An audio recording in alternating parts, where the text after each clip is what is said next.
Hey everyone, welcome to my channel.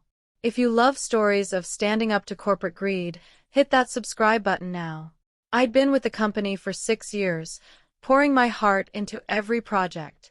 My role as a senior account manager meant I was the face of the company for our biggest clients. I knew their needs, their quirks, and their goals like the back of my hand. But last Monday, everything changed. My boss, Greg, called me into his office with a fake smile plastered on his face. He said the company was restructuring to cut costs. My position was being eliminated, effective immediately. I was stunned. 6 years of loyalty, late nights, and record-breaking sales, gone. They offered me a pathetic severance package, barely enough to cover a month's rent. Greg didn't even look me in the eye as he handed me the termination letter. I left his office in a daze, my mind racing with anger and betrayal. How could they do this to me after everything I'd given? That night, I couldn't sleep. I kept replaying every client meeting, every deal I'd closed. Then it hit me. I didn't need this company. The clients trusted me, not the logo on my business card. By morning, I had a plan. I woke up Tuesday with fire in my veins. I wasn't going to let them discard me like trash. I spent the morning at my home office, pulling up every client contact I'd built over the years. These weren't just names in a database, they were relationships. I'd remembered birthdays, sent holiday cards, and even helped one client's kid get an internship. I drafted a professional but honest email. I explained that I was no longer with the company and was starting my own venture. I promised the same dedication they'd always known, just under my own brand. My fingers hovered over the send button. Was this too bold? Too risky? But then I remembered Greg's cold dismissal. I hit send. Within an hour, my inbox was flooded. Clients were shocked, angry even, that the company had let me go. They wanted to know more about my new venture. By noon, 3 major clients had already pledged to follow me. The first client to call was Sarah from Apex Solutions. She'd been with us for 4 years, and I'd saved her account from a major screw-up caused by Greg's cost-cutting last year. She was furious when she heard the news. "You're the only reason we stayed," she said. I pitched her my new consultancy, promising tailored solutions without the corporate bloat. She didn't hesitate. She was in. Next was Mark from Horizon Tech. He'd always said I was the best in the business. When I told him I was going independent, he laughed and said, "About time." He signed on for a 6-month contract before we even hung up. By mid-afternoon, I had 5 clients locked in. My phone kept buzzing with emails and texts. The company's biggest accounts were jumping ship, and I was just getting started. I felt a rush of adrenaline. This wasn't just revenge, it was justice. By evening, I'd secured 8 clients, representing over 60% of the company's revenue. I couldn't believe how fast it was happening. These weren't small fry, some were multi-million-dollar accounts. I spent hours setting up a basic website for my new consultancy. It was simple, but it screamed professionalism. I used every skill I'd honed over the years to make it shine. I also reached out to a lawyer friend to ensure everything was above board. She helped me draft contracts to protect both me and my clients. I wasn't about to make the same sloppy mistakes my old company did. Every move I made was calculated, deliberate. I wasn't just taking clients, I was building something better. That night, I got a text from a coworker still at the company. Word was spreading. Greg was livid, but I didn't care. This was my moment. Wednesday morning, I woke to a voicemail from Greg. His tone was a mix of panic and rage. "You can't just poach our clients," he shouted. I laughed. Poach. These clients chose me because they trusted me, not the company. I didn't return his call. Instead, I focused on my new business. I spent the day onboarding clients, setting up meetings, and refining my pitch. 2 more clients signed on, including a major retailer I'd worked with for years. They said they'd been unhappy with the company's recent streamlining anyway. My confidence grew with every email. I was proving I didn't need the company's name to succeed. By the end of the day, I had 12 clients, and my old company was reeling. I heard through the grapevine that Greg had called an emergency meeting. Good. Let them sweat. Thursday brought more surprises. A client I hadn't even contacted reached out. They'd heard through industry chatter that I was going solo. They wanted in before I got too busy. I was floored. My reputation was doing the work for me. I spent the day hammering out logistics, setting up a business bank account, registering my consultancy, and hiring a freelance designer for branding. I wasn't just winging it. I was building a real operation. By afternoon, I had 15 clients, nearly 80% of my old company's portfolio. The best part? They were excited to work with me. No bureaucracy, no excuses, just results. I started to see the bigger picture. This wasn't just about taking clients. It was about showing what's possible when you value people over profits. Friday was chaos for my old company. I got a call from a former colleague who said the office was in shambles. Greg was scrambling to keep the remaining clients, but they were asking for me. I felt a pang of guilt for my coworkers. They were caught in the crossfire. But I didn't start this. The company did when they decided I was expendable. I focused on my clients, setting up virtual meetings to discuss their needs. Each one praised my transparency and dedication. They didn't care about the company's fancy office or bloated staff. They wanted someone who delivered. By the end of the day, I had 18 clients. The company was down to a handful of small accounts. I wasn't just surviving, I was thriving. Over the weekend, I worked non-stop. I finalized contracts, built out project plans, and even started hiring freelancers to help with the workload. My old company's clients were now my clients, and I wasn't going to let them down. I also got an email from Greg, threatening legal action. I forwarded it to my lawyer. She laughed and said it was a bluff. They had no case. I'd followed every ethical guideline, and the clients had come to me willingly. Still, the threat lit a fire under me. I doubled down, reaching out to smaller clients I hadn't contacted yet. 2 more signed on by Sunday night. My consultancy was now a serious player in the industry. I went to bed exhausted but exhilarated. I'd turned their betrayal into my triumph. Monday rolled around, and the industry was buzzing. Competitors were reaching out, offering partnerships. My old company's stock was tanking, literally and figuratively. I heard they'd lost another client that morning. I didn't gloat, but I wasn't surprised. They'd built their empire on people like me, then threw us away. Now they were paying the price. I spent the day refining my business model. I wanted to stay lean, focused on quality over quantity. My clients appreciated that. They were already giving me referrals. By evening, I had 22 clients, and my consultancy was fully operational. I looked at my old termination letter, now pinned to my bulletin board. It wasn't a failure. It was my launch pad. Looking back, I realized something profound. The company didn't just cut my position, they cut their own lifeline. I was the one who kept those clients happy, who closed those deals. They thought they could replace me with a cheaper hire, but they forgot one thing: trust isn't transferable. My clients didn't stay for the company's name, they stayed for me. Now, I'm running a business that's already outpacing my old employer's growth. I'm not saying it's easy. The long hours, the stress, it's real. But it's mine. I built this from the ground up, and every win feels personal. If you're stuck in a job that doesn't value you, don't wait for them to make the first move. Take control. Build your own path. That's what I did, and I've never felt more alive. The second week was about scaling smart. With 22 clients, I needed systems to keep things smooth.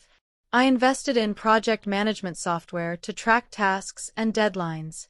My clients loved the transparency. It was something my old company never offered. I also hired a part-time assistant to handle admin work. She was a former colleague who'd also been let go in the restructuring. Together, we streamlined operations, ensuring every client felt prioritized. I started hosting weekly check-ins, something my old company rarely did. Clients raved about the personal touch. By midweek, I landed 2 more clients through referrals. My network was growing, and so was my reputation. The industry was watching, and I was setting a new standard. Greg tried reaching out again, this time with a softer tone. He offered me my job back, with a raise. I almost laughed out loud. Did he think I'd crawl back after building something better? I politely declined, citing my new commitments. The truth was, I was never going back. My consultancy was now pulling in more revenue than my old salary, and I was just getting started. I spent the day refining my branding, working with my designer to create a logo that screamed trust and innovation. Clients were already sharing it on their socials, giving me free exposure. I also started a blog to share industry insights, which drew even more attention. By Thursday, I had 25 clients. The momentum was unstoppable. By Friday, the company's collapse was making headlines. A local business journal ran a piece about their client exodus. My name wasn't mentioned, but I knew I was the catalyst. I didn't feel smug, just vindicated. They'd underestimated me, and now they were paying the price. I focused on my clients, delivering proposals that blew them away. One client, a major manufacturer, doubled their contract after seeing my work. I was proving that a lean operation could outperform a bloated corporation. My assistant and I worked late, but it didn't feel like a grind. Every email, every deal, was a step toward something bigger. I was building a legacy, not just a paycheck. Over the weekend, I took a rare moment to reflect. I'd gone from unemployed to running a thriving business in less than 2 weeks. It was surreal. I thought about my old co-workers, still stuck in that toxic environment. I reached out to a few, offering freelance gigs. 2 accepted immediately, thrilled to escape. I wasn't just building a business, I was creating opportunities. My clients were happy, my team was growing, and I was calling the shots. I also got a call from a competitor offering to buy me out. I said no. This was my vision, and I wasn't selling. By Sunday, I had 27 clients, and my consultancy was the talk of the industry. Monday brought a new challenge: managing growth. With so many clients, I needed to hire more help. I brought on a freelance strategist who'd worked with me at the old company. She was a genius at analytics, and clients loved her insights. We spent the day mapping out long-term plans for each account. My old company's remaining clients were now reaching out, desperate to jump ship. I took on 2 more, carefully vetting them to ensure I could deliver. Quality over quantity was my mantra. By evening, I got an email from a major industry conference inviting me to speak. Me, a solo entrepreneur, not even a month in. I said yes. This was my chance to cement my name in the industry. Tuesday was about laying foundations. I met with my lawyer to finalize my business structure. We set up an LLC, ensuring everything was ironclad. I also invested in cybersecurity to protect client data, something my old company had skimped on. Clients noticed and appreciated the effort. I spent the afternoon pitching to a potential client, a tech startup with massive potential. They signed on after 1 call, impressed by my track record. My consultancy now had 30 clients, and I was turning away smaller accounts to stay focused. The industry was buzzing about my overnight success, but I knew the truth. This was years of hard work paying off, sparked by one betrayal. Wednesday, I got a call from a former client who'd stayed with the company. They were begging to come back. Greg had tried to manage their account himself and botched it. I took them on, but only after they agreed to a new contract with clear terms. I wasn't about to let anyone take advantage of me. By now, my old company was a shell of itself. Rumors swirled they were laying off staff. I felt for my former colleagues but stayed focused. My assistant and strategist were killing it, and clients were singing our praises. I started planning a client appreciation event to strengthen relationships. It was a bold move for a new business, but I wanted to show gratitude. Thursday, I noticed a shift. Competitors weren't just watching, they were copying me. One launched a personalized service campaign that mimicked my approach. I wasn't worried. They couldn't replicate my relationships or my drive. I spent the day innovating, rolling out a client portal where they could track projects in real time. It was a hit. 3 clients referred me to their partners, and I landed another major account by evening. My consultancy was now a serious contender, and I was setting the pace. I also started mentoring a young professional who'd reached out for advice. It felt good to give back, to show others they could break free too. Friday, I got a message from Greg's boss, the CEO. He wanted to meet. I agreed, curious but cautious. Over coffee, he admitted they'd made a mistake letting me go. He offered a partnership, but I saw through it. They were desperate. I declined, saying my clients were my priority. He looked defeated as he left. I went back to work, finalizing a pitch for a global brand. They signed on that afternoon, my biggest win yet. My consultancy now had 33 clients, and I was hiring more freelancers to keep up. The industry wasn't just talking about me, they were following my lead. I was redefining what success looked like. By the end of the 3rd week, I took a moment to breathe. I'd built a business from nothing, turned betrayal into opportunity. My old company was barely hanging on, while I was thriving. I wasn't just surviving, I was setting a new standard. My clients were loyal, my team was strong, and my vision was clear. I knew there'd be challenges ahead, but I was ready. I'd proven I could take on anything. That night, I toasted to my new life with a glass of wine. It wasn't just about the money or the clients. It was about taking back my power, proving my worth. If you're watching this, don't let anyone tell you you're expendable. You're not. Build your own empire, just like I did. Week 4 was about sustainability. I didn't want to burn out, so I focused on work-life balance. I set boundaries, like no emails after 7 p.m. My clients respected it, and my team followed suit. I also started investing in marketing, running targeted ads to attract high-value clients. It paid off. 2 new accounts signed on by Tuesday. I was now at 35 clients, and my revenue was triple my old salary. I also began mentoring more young professionals, sharing my story to inspire them. The industry was still buzzing, and I was invited to another conference. This time, I'd be a panelist, not just a speaker. My name was becoming synonymous with success. Midweek, I got an email from a former colleague. The company had filed for bankruptcy. I wasn't shocked, but it hit hard. I reached out to more ex-coworkers, offering freelance roles. 3 joined my team, bringing expertise and loyalty.